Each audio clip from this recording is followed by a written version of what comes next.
സംസ്ഥാന സർക്കാരിനെതിരെ സമസ്ത മുഖപത്രം സുപ്രഭാതം. സർക്കാർ സംഘടിപ്പിച്ച ആഗോള അയ്യപ്പ സംഗമത്തിനെതിരെ മുഖപത്രത്തിൽ ലേഖനം.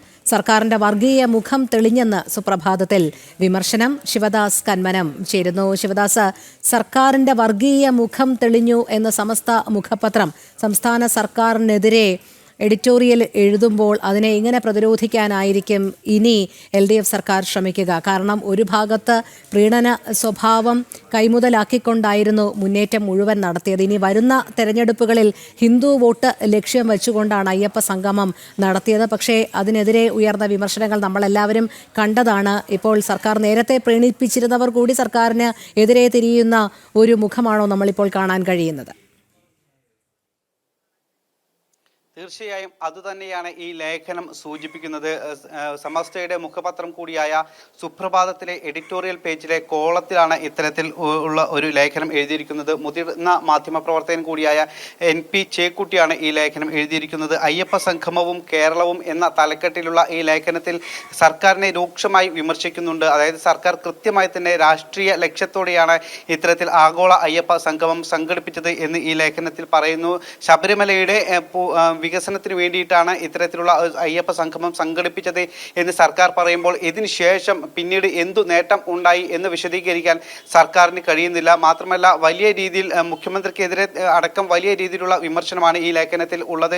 മുഖ്യമന്ത്രി സംസാരിക്കുമ്പോൾ പോലും ആളുകൾ ഒഴിഞ്ഞ കസേരകളാണ് നമ്മൾ കണ്ടത്. അതിനുശേഷം പിന്നീടും കൂടുതൽ ആളുകൾ പോയി. അതോടൊപ്പം തന്നെ ഇതൊരു വർഗീയ ചേരിതിരിവിനുള്ള ഒരു ആക്കം കൂട്ടൽ കൂടിയാണ് ഈ ഒരു സംഗമം എന്നും ഈ ലേഖനത്തിൽ കൃത്യമായി തന്നെ പറയുന്നുണ്ട്.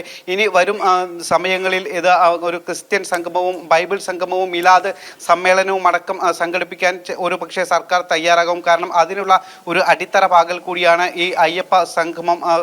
കാരണം വോട്ട് ബാങ്ക് എന്ന് പറയുന്നത് ഭൂരിപക്ഷത്തിൻ്റേത് മാത്രമല്ല, ന്യൂനപക്ഷത്തിന് വോട്ട് കൂടി സർക്കാർ ലക്ഷ്യമാക്കും. അത്തരത്തിൽ സ്വാഭാവികമായും ക്രിസ്ത്യൻ സംഗമവും അത്തരത്തിലുള്ള ബൈബിൾ സംഗമവും മിലാദ് സമ്മേളനവും അടക്കമുള്ളവ സംഘടിപ്പിക്കാൻ സർക്കാർ ഒരുങ്ങും. കാരണം ഇങ്ങനെ ഈ ഒരു അടിത്തറ ഇട്ടു കഴിഞ്ഞാൽ പിന്നീട് അതിനെ എതിർക്കാൻ കഴിയില്ല. അതിൻ്റെ ഒരു സൂചന കൂടിയാണ് ഈ ഒരു ആഗോള അയ്യപ്പ സംഗമം എന്നും ഈ ഒരു ലേഖനത്തിൽ പറയുന്നുണ്ട്.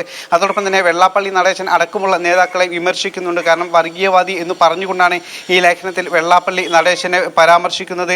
പൂർണ്ണമായും സർക്കാരിനെതിരെ രൂക്ഷമായി വിമർശിച്ചുകൊണ്ടുള്ള ഒരു ലേഖനമാണ് സമസ്തയുടെ മുഖപത്രം കൂടിയായ സുപ്രഭാതത്തിലെ എഡിറ്റോറിയൽ പേജിലെ ഈ കോളത്തിൽ എഴുതിയിരിക്കുന്നത്. എന്തായാലും സർക്കാരിന് ഇത് വലിയ ഒരു തിരിച്ചടി തന്നെയാണ്. കാരണം നമുക്കറിയാം കഴിഞ്ഞ കാലങ്ങളിലൊക്കെ തന്നെ ന്യൂനപക്ഷ പ്രീണനവുമായി മുന്നോട്ട് പോകുന്ന സർക്കാർ LDF സർക്കാർ ആയിരുന്നു നമ്മൾ കണ്ടത്.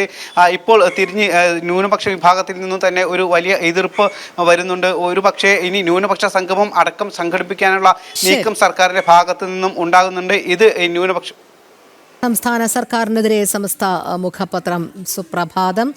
സർക്കാരിന്റെ വർഗീയ മുഖമാണ് അയ്യപ്പ സംഗമത്തിലൂടെ തെളിഞ്ഞത് എന്നാണ് ലേഖനത്തിലെ വിമർശനം. ശിവദാസ് കന്മനമാണ് വിവരങ്ങൾ നൽകിയത്.